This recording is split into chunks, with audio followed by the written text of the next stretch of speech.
لكم أعمالكم ويغفر لكم ذنوبكم وما يطع الله ورسوله فقد فاز فوزا عظيما. أما بعد فإن أصدق الحديث كتاب الله وخير الهدي هدي محمد وشر الأمور محدثاتها وكل محدثة بدعة وكل بدعة ضلالة وكل ضلالة في النار. Assalamu alaikum wa rahmatullahi wa barakatuh. Inshallah, today we'll be discussing about one of the most important topics in Islam today. It is one of the issues that Islam or many scholars in Islam do not close their eyes away from.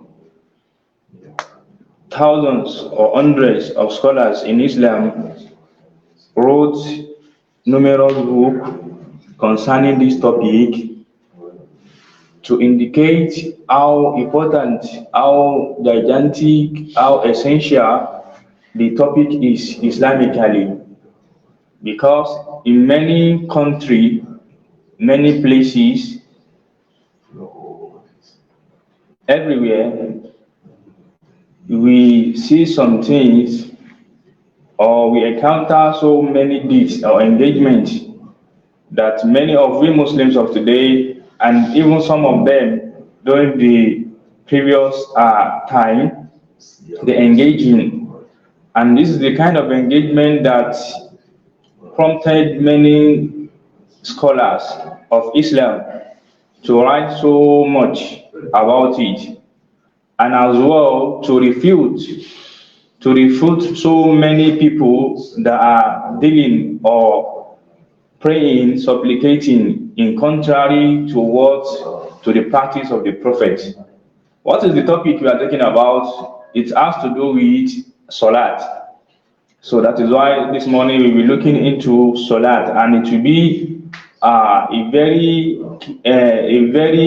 big benefit for everybody that are here sitting this morning, and as well whoever that's opportune to listen to what we are going to treat this morning, because it is very important. It's not something we can just say that we are less concerned about.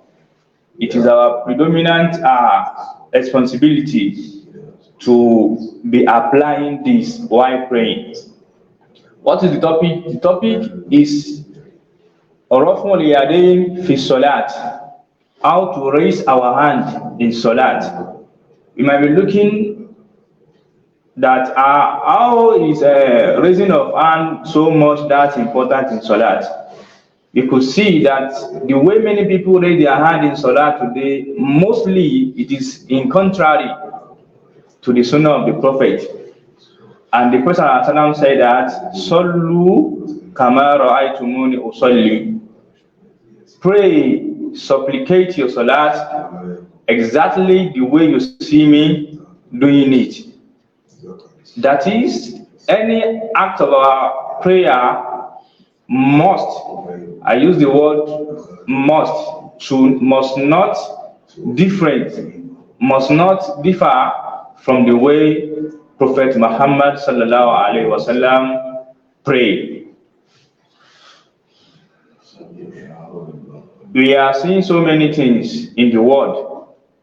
That is why if a Muslim is not enough knowledgeable, at least to the extent he can be able to supplicate, if he follows a country to practice the deen, maybe by considering what they are doing in Saudi, what they are doing in Dubai, what they are doing in some Islamic country, if that is what you want to use to practice your deen, you will later realize that many of these Islamic countries, they are sometimes doing what is not even aligned with Islam, simply because of maybe their government or because of some reasons that are best known to them. So the person that Allah subhanahu wa ta'ala asks us to follow is Prophet Muhammad sallallahu alaihi wasallam. So we follow the Quran, the Sunnah of the Prophet, upon the understanding of the of Sahaba. It is the way the companion of the Sahaba understood it that we too must understand our own as well. No scholar, no teacher, no madam, no imam, nobody has the authority to say what the Prophet did not say, or to tell us that what we are going to understand from this verse, or what we are going to understand from this hadith with his own idea, with his own thinking. No. What we must understand from whatever anything we want to introduce to the Ummah is what the companions understood. That is why whenever they are reporting hadith to us, the companions will even be telling us the position of the Prophet while he was telling them that hadith. Some can say, I was going out with the Prophet, he said this, and while he was telling me this, he was laughing. They will be telling us the hal. In the science of hadith, we call it hal. They will be telling us the hal, the position of the Prophet during that thing exactly. If the Prophet laugh, they will even tell us the Prophet's laugh is front teeth open, so that to realize how so sincere, genuine, and straightforward they are. So it is their understanding, their total understanding, that must be our own understanding as well. Even if some hadiths come into our ear and we feel unconscious, we feel somehow so this thing too is part of Sunnah like this. Even if we are unable to do some things, you have to endorse that, okay, the Prophet indeed says so, and inshallah, Allah will make it easy for me as well to be practicing. So that is why the topic of raising of hands in Salat is so more important that no scholars ever consider it as a minor topic, because differences in Salat, we realize that it will be far, Abu Yahuza, it will be far from how the Prophet did, and it must never change. So that is what we'll be discussing about. I've just used one book that I've written some of it down in this book. The book is called Raf'ul Yadayn fi Salat.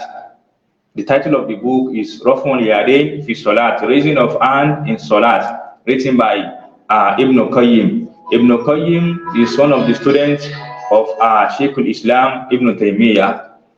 Simply because I want us to be talking about this so to be very evident, I've woke up so early so that I'll be able to write some things down for us. But no matter anything we have written down, what I've been saying, that whatever anything anybody want to say, so we should be so concerned about where you want to give us the evidence that the Prophet ﷺ do so, either from the Quran or from the Hadith. And any scholar we want to quote as well, we must imbibe the evidence of that scholar too. That is what we call you really understand the deen.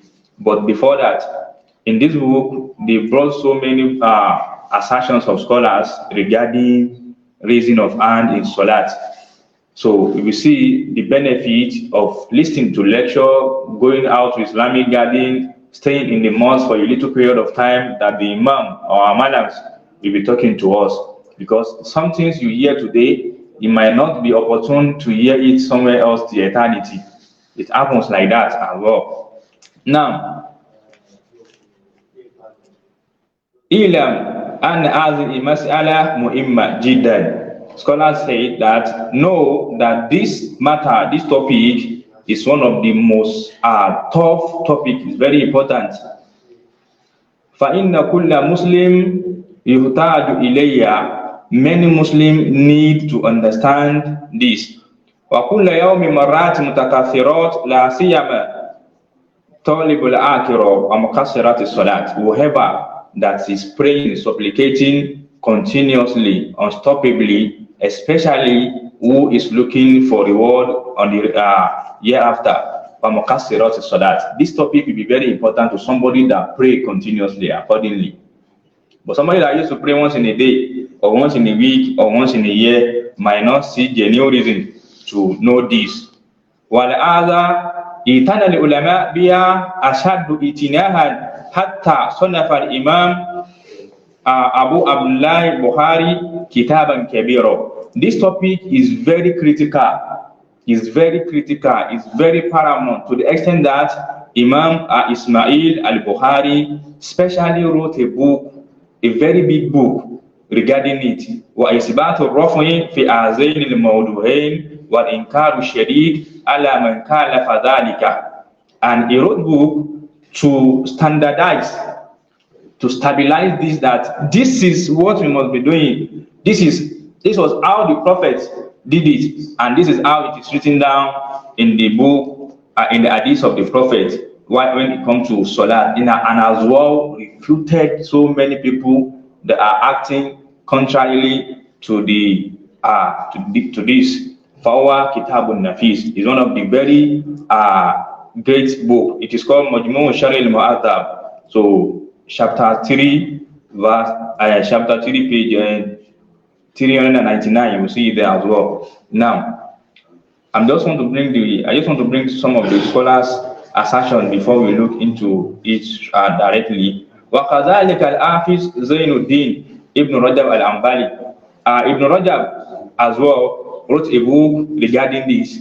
إِنَّ الْجَمِيعَ أَمْصَارِ الْمُسْلِمِينَ كالإجاز واليمن والمصر والعراق كان آمة عليها يرون رفع الأيد في الصلاة عند الركوع والرفع منه. Many country among the Islamic countries كالإجاز كسعودي Arabia واليمن كيمن ومصر Egypt Iraq, most of this country كان آمد عليها يرون رفع الأيدي في الصلاة عند الركوع والرفع. All these people, their own understanding, their own jurisprudential understanding is that raising of hand while going to ruku, and when coming back from ruku, they see it as one of the words that is the exact way, it is the best, that it does it in totality.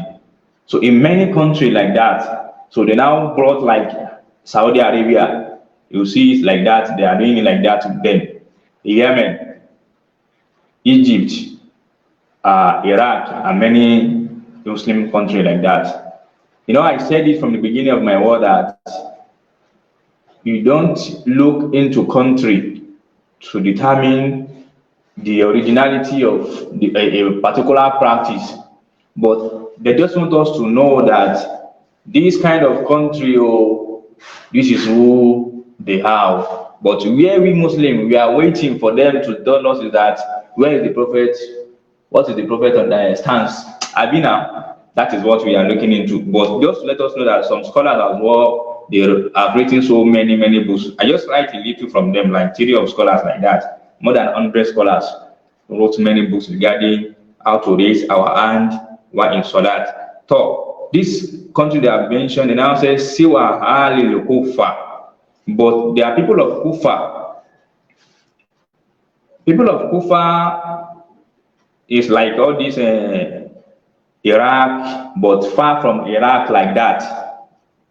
Far from those people like that, like 170 kilometers away, far away from them. So they said in their own style, La yarifa'una aydiyahum fi salat illa fi ifta'i salati khaso.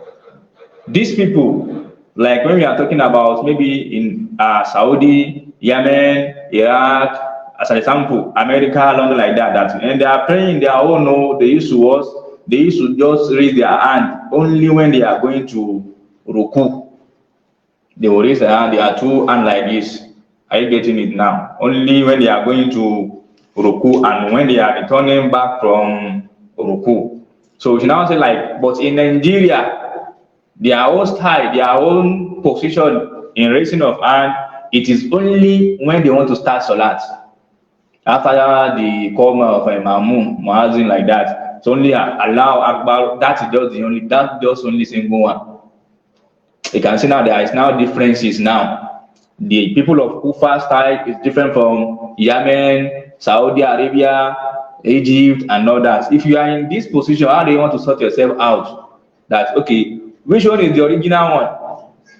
That is why we don't consider what a particular country is doing, no matter how holy they are. So that is the people of Kufa now. So this experience, this encounter is what led scholars into be writing so many things about Raful Aidei. So فأتانا علماء الأمصار بهذه المسألة والاحتجاج لها والرد على من خالفها. This is what led scholars to be writing so many things regarding this particular topic, because Muslim, we indeed, they call it bukata, have bukata to it. We indeed need to understand this.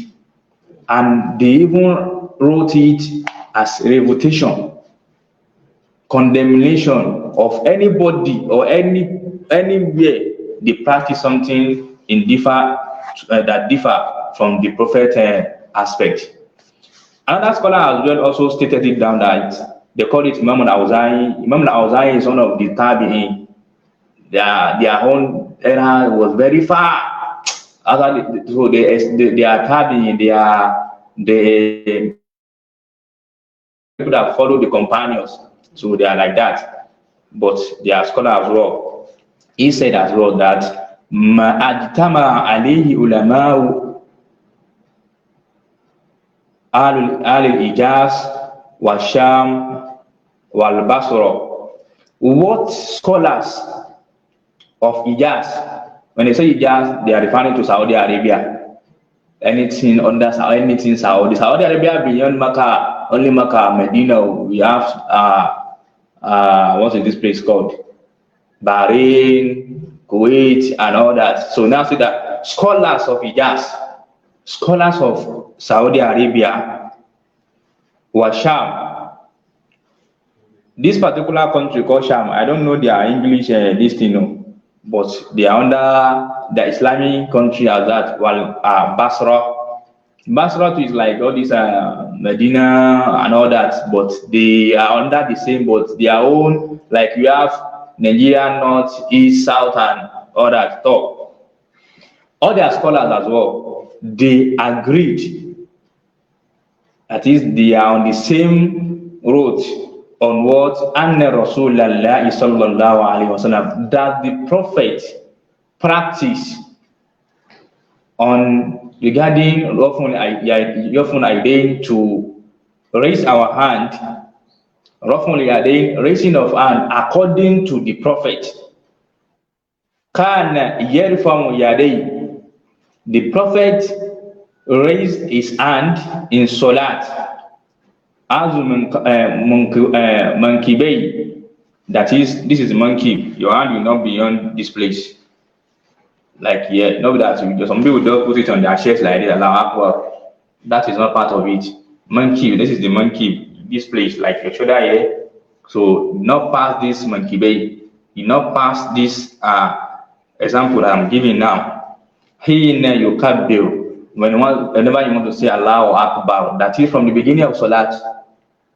From the beginning of Salat, the Prophet raised his hand, Allahu Akbar.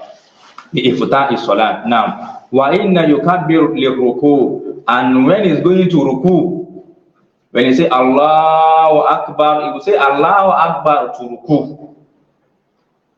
Are you getting it now? It's not that you now say Allahu Akbar while standing before you go to ruku. As you are going to that ruku, your Allahu Akbar will follow you. So you will raise your two hands as well while going to ruku. So, and when coming back from ruku too as well, you come back by raising your hand back, Allahu Akbar. That is the three places. That is just the three places. And any scholars that want to say it beyond three places should bring this evidence. The Prophet did not practice it in many styles, in many ways. So you might be seeing some so-called asar. We call it asar, not hadith. Maybe practiced by one sahaba or one tabi, in a samba, student of a companion. So their own is not our own business. Our business in Islam is what the Prophet was just practice. So the places where the Prophet raised up his hand while in Salat did not pass those only 3 places, did not beyond 3 places. When starting the Salat, when going to Ruku and what coming back from Ruku, when you say what are you used to say? Sami Allahu liman hamida. You come back by raising your hand. But today you can see that many of we Muslims today, we are just raising our hand anywhere, anyhow, anytime, any place. Some people will just be raising their hand if they want to pray 4 rakah. They will continue raising their hand till that 4 rakah finish. So it is not part of it. There's no issue with anybody that is doing it, but scholars refuted many of them that no, this is the practice of the Prophet. If you too as well want to pray according to the Prophet and you did not even know, so by coming across this now, simply because you want to pray sincerely, it is not difficult to just adjust. So I did not know that it's only 3 places. So some people, while they are in sujood, they want to sit down for attire like this. They will even do like this. I ain't seen that. They will even do like this as well again. It is what maybe they have never come across something like that before. But I can now, you can now hear that scholars in many words today. But there are some people that I first mentioned, that the people of people of Iraq and all that they are home. Some of them only just 2 places.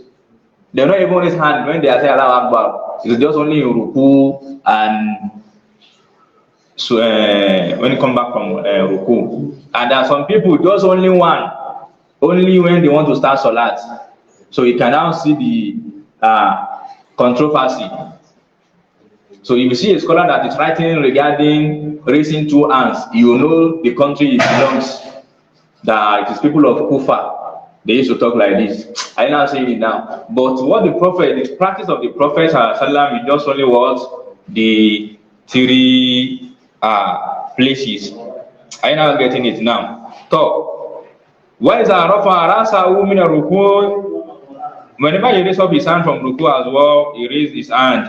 He say Allahu Akbar. Illa al Kufa. So people of Kufa, their own is very different from this prophetic one we've mentioned. فَإِنَّهُمْ خَالَفُوا ذَلِكَ أَئِمَّتُهُمْ. Their own scholars, they differ from this we've mentioned.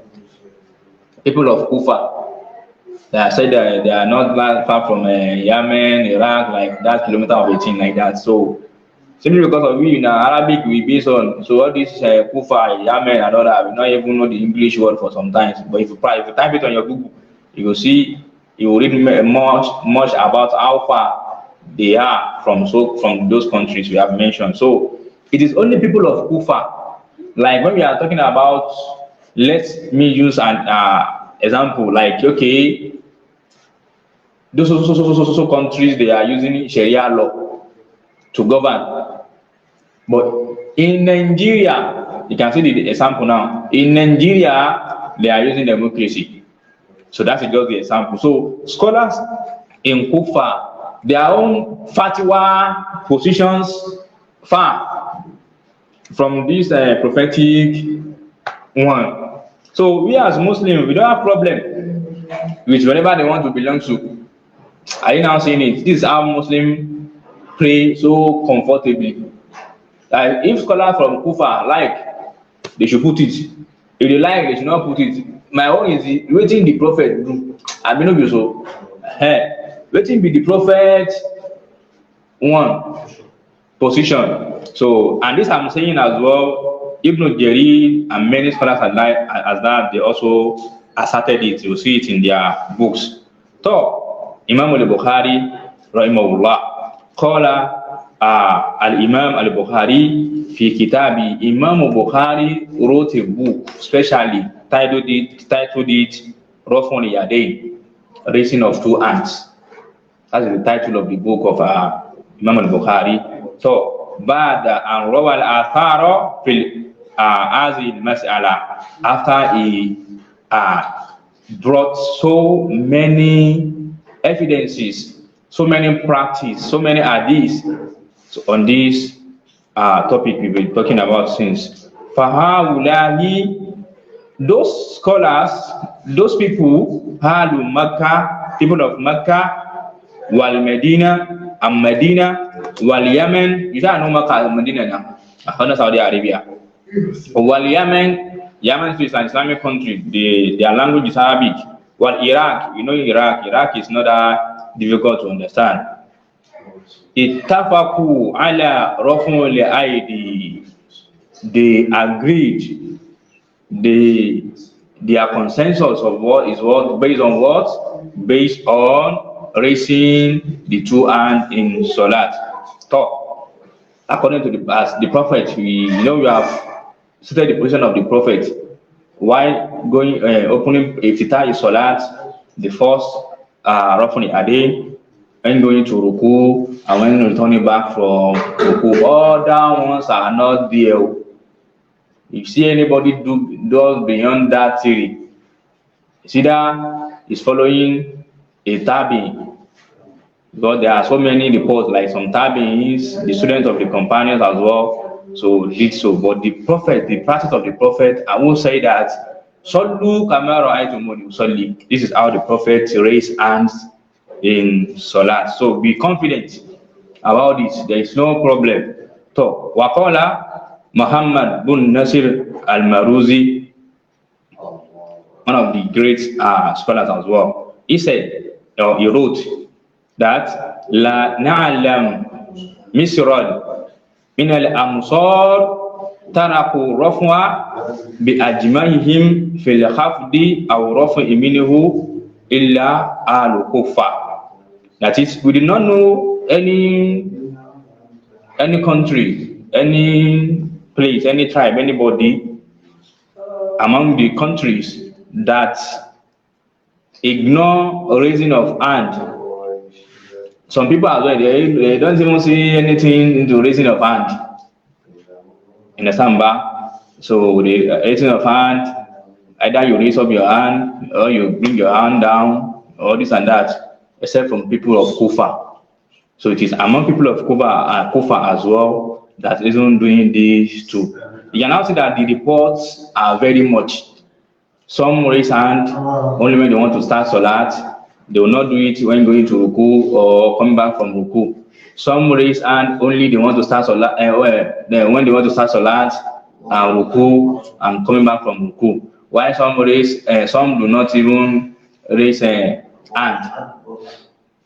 But what is our own business is that the Prophet ﷺ used to raise his hand in iftah salat from the beginning of salat, ruku, going to ruku, and while coming back from ruku. So if we position that this is the position of the Prophet, khalas, and there are now many scholars that they wrote his book specially on Raf'ul Yadayn, like Imam al-Bukhari, Ahmad bin Amr al-Razi, Muhammad bin Nasir al-Maruzi, and this book we are reading is written by Ibn Qayyim. Likewise, Ibn Taymiyyah, Sheikh Al-Albani. These people I'm mentioning here, they are all those old scholars, our predecessors. But the latter one, like Sheikh Al-Albani, Sheikh Nasir, Sheikh Bumbaz, Usaymin, and many scholars like that. You see it bringing the hadith and in the Tabari and other book of hadith, where the Prophet also practice it in that direction. So we should adjust, and we should be we should concentrate on our salat. That okay, this is how this thing goes, and if you adjust yourself down to balance, to equal with the practice of the Sunnah, you'll be rewarded. Like somebody that is not a Muslim, he wasn't a Muslim from the beginning. He just came across a lecture or one man speaking, and so this is how beautiful Islam is, and accept Islam. You'll be rewarded. So anything we do, anything we reshape ourselves for the sake of Allah, we will also have words, also have reward. So this is one of the topics we need as well. As we are treating Tawheed, most of the time we need to be bringing in this Hakam as well. So this is fiqh in Islam. So regarding Salat, likewise we have many as well regarding ablution. You understand what? So we have many as well regarding Askar. Let us just consider this as today's topic.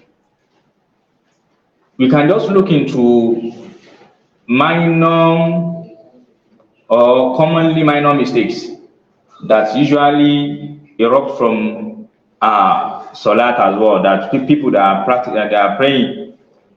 I stated it maybe last week or 2 weeks ago that part of the innovations that we need to eradicate while praying, part of it is when we are to do the attire in Salat. You know, we have discussed this one just naturally now. Let us now look into the aspect of some innovations that are bringing it into Salat today too as well. And we should not forget the hadith where the Prophet ﷺ said that "Man hadasa fi amrina hadha ma laysa minhu fahuwa raddu." Whoever establish something into this deen, what was not there before will be rejected. So that if they are rejecting your Salat, as you are doing that, it's like you are writing something, somebody is erasing it. So if they are eradicating one Salat, one Ibadah, so what will they now consider you with afterward? There is no single deed attached with innovation that will be acceptable. There is no single deed that maybe because he did not know, even if he did not know, Allah will never accept it. That is why you need to know. There was a day one brother from United Kingdom, one of his family, the brother said as well, he's listening to me now on the internet. They send him one prayer one day, like, okay, based on this prayer, be doing this prayer every day to be solving some kind of a normal thing as a human being. You know, we are born to encounter some things, but when we come across it, the solution is what? Is to seek solution into the book of Allah. Now, they now gave him prayer. The brother now forwarded the prayer to me. That thought, Mala, I now understand the kind of prayer it is, so because some names are written there. And when I look into this prayer given to this one of our brother, I was so very shocked. If you are calling this will be adding to your issue, it will not solve anything. You know, the brother do not know. Abi now, let's assume he doesn't know anybody. He don't have any afar beside him that he can consult regarding the prayer. He now engage himself in that prayer. That does not mean Allah will accept it though, because he didn't know. It will never be accepted, and he will continue doing it until you know, if Allah wants him to know. Because Allah created some people for Jahannam. You should understand that. Allah created some people for Jahannam. No matter how good thing they may be doing from the beginning of their life, before they die, they will go back to that their destiny. They are the one that will suddenly turn to something else after being Muslim before. They can just come up with one excuse that while I was sick, when I wasn't feeling fine, I pray, I read Quran, I do many askar, the problem did not solve, the sickness did not go until when you now join a particular religion.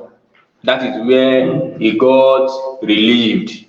That is where our prayer became answered. You understand? But became answerable now. You can now see his excuse now. It is not his fault, though. That person that's denying Islam, it wasn't his fault, though. Just be seeing it like, okay, maybe he's going to where the destiny that has been written down for him before he died. And somebody who Allah created to return back to him as a Muslim, as a tenant of Jannah, will never die as a kafir. If remain just an inch of arm like this, according to the hadith of the Prophet, to die in that shirk, in that kufuru activities we are seeing in him, before an inch of a arm, wallahi, he will become Muslim. That is why it is the doctrine of people of Sunnah that do not conclude on somebody. Now finalize that you are not praying salat, you are going to hellfire. Are you the person in charge of hellfire? That is what many people are distributing today. You will not say he is going to hellfire, in as much that sin, that atrocity is committing is not shirk. Or even if it is shirk, he hasn't died now. Until when he dies in that bad belief, you can now conclude, Allah said that whoever that died this way will never earn his forgiveness. And someone that Allah did not forgive, where is he going to? Jahannam. What I'm trying to say is that even if you do not know, you do not have knowledge of that prayer you are doing, that kind of salat you are doing, that kind of askar you are doing, that is not given by the Prophet, not introduced by the Prophet, wallahi lazim, Allah will not accept it. Due to that hadith, that man amila amalan, whoever did a single deed like this, just a single deed though, laysa fi amruna, our permission, our command is not involved. That it is not written anywhere in the Kitab or Sunnah to be doing it. The person for overall do, it will be rejected. It is the statement of the Prophet now. Abi, it is the statement of the Prophet. So now let us now look into many Islamic activities today. You will now see many African Yoruba, many additions that we personally we added into it. I was praying somewhere sometimes ago. They are now doing kunut. Recently, when Sudan, this is not Sudan, they are having battle. They are fight. There's war in Sudan and all those places like that. The flights cannot cross their ear and all that. So our people from our place in Hajj Commission, they are in charge of Hajj and all that. They now started doing kunut. When they pray Zuhr, they will pray kunut. Actually, they will pray kunut. Till now, maybe they are teaching it this morning. But that was the only place I came across it. Any other mosques, I have not even seen it. But I think, I now ask a question that, okay, this kind of kunut we are doing is for what? I say because of the war that is happening. But the war in Sudan, they are fighting in this Sudan. It's not war of Islam. It's a political war. So how does that concern kunut? Because the time we can be praying kunut is when Muslim is facing battle with non-Muslims. They want to go to war for Islam to gain ground.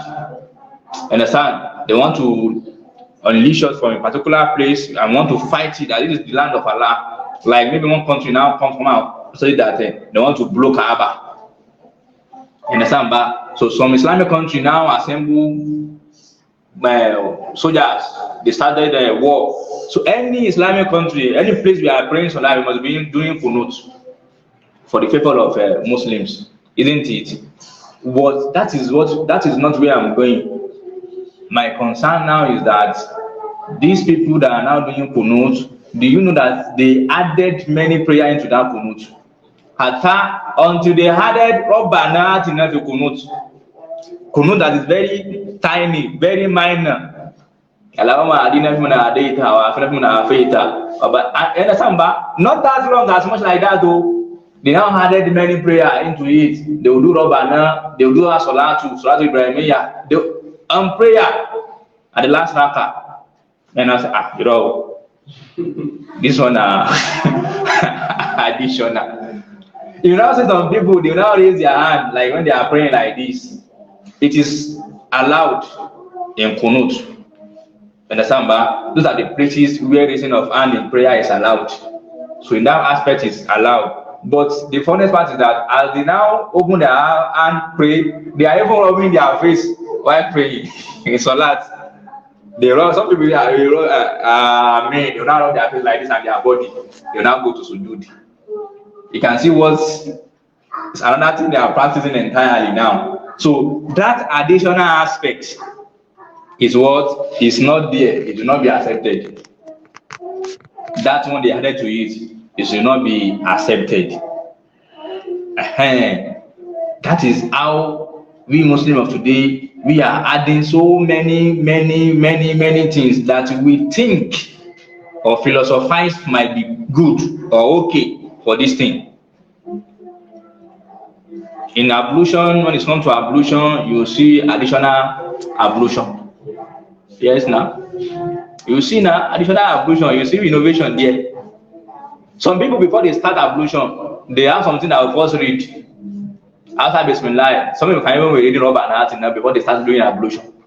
They want to do ablution. Some people are even metamorphosed to the level of when they are doing ablution, don't talk to them, they will not reply you. Yes, I mean, I've never come across it before. They will not talk to you. We are not in Salat now. What happened? When they are doing ablution, Allah, they will not talk to you. They will concentrate on the ablution. It's not written anywhere like that. So talk to us. Let us know what is happening while you are doing ablution. So, and that.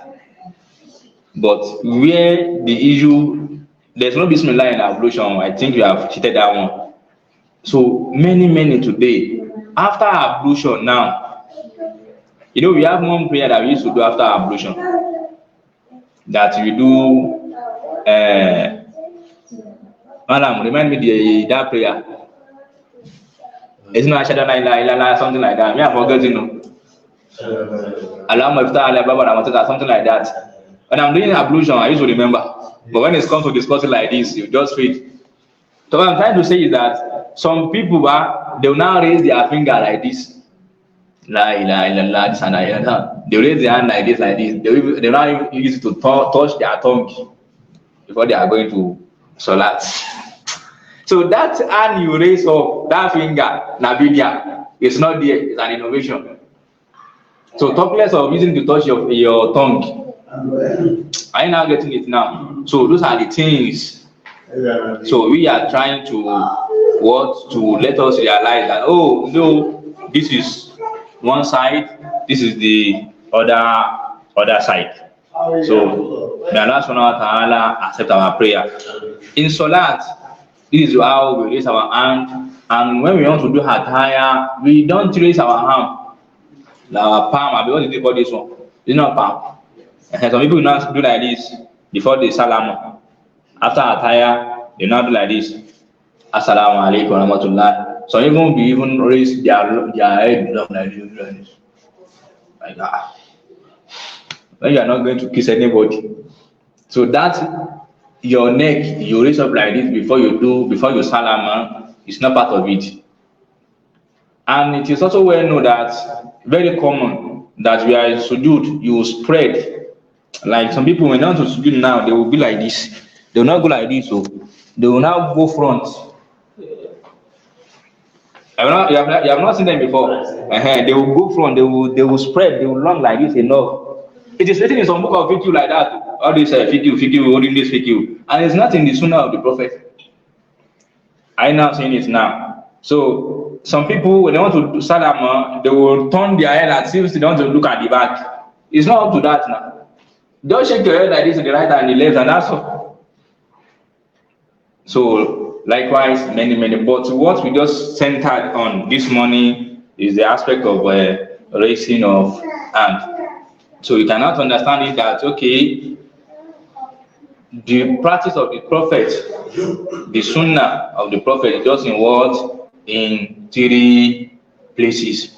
So we will be telling anybody that we come across that doing beyond that or than just lower to that as an advice that this is the prophet practice, so let us try and do this. If the person accept it from you, mashallah, and if he doesn't listen to you, there's no problem, no cause for alarm. So everybody will just be on his own with the practice waiting they want to practice. But if you see some people that are doing their own only for and only, you know the kind of scholars, the country they are following. Why people that are doing their own only ruku and coming back from ruku, you know, they are people of these are the people of Kufa, these are people of Yemen, Iraq, and all that. These are people of Sham and so on and so forth. I think we should stop here so that if there's any question to ask regarding this or something else. Subhanaka Allahumma wa bihamdik ashhadu an la ilaha illa ant astaghfiruka wa atubu ilayk. Assalamu alaikum wa rahmatullahi wa barakatuh. Alaykum. That's is it the starting and the going to the and coming back? No. Is it just for the first raka? Yes, for the only first raka. The only raka. Not there at all. You not listen anything at all. Just be going to doing your salat. It is only for first raka. In the first raka. No.